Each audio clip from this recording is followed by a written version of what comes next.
Hi, Chris here from Screen Medic. Just at a customer's porch, we're going to rescreen here, and just want to take the opportunity to kind of show you this one so that you can identify your screen enclosure to see if it's something that we can do without having to remove the screen enclosure. So what I'm going to do is kind of do a quick zooms in and out of these panels here so you can kind of see what I'm looking for when I'm out for an estimate.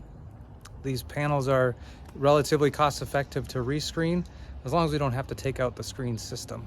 If you have to take out the screen system, it becomes more of a can of worms. So these are the things we'll be looking for. Okay, so here's what we're looking for on these screen enclosures.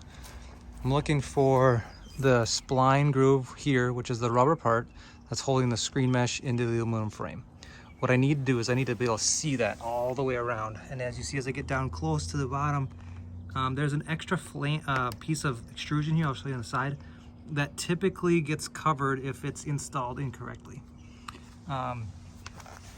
So there you can see it is covered right here on the side, so I can't see that spline groove.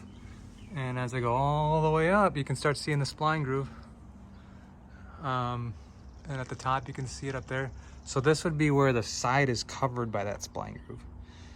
There are some times when I can kind of flex it out just enough to be able to see it a little more so we can get it, but there's other times where it's really tight in there and I can't get beyond it. So I'll kind of show you that over here on the side.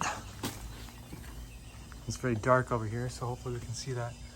So you can see here I cannot see that spline groove on the top, and this piece of metal up there is caked in here with some caulking, so I'm not able to see that.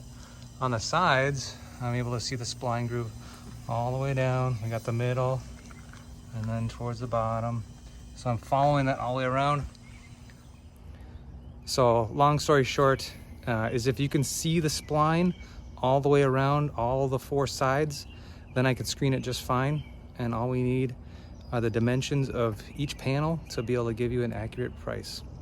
Thanks so much. We'll talk to you soon.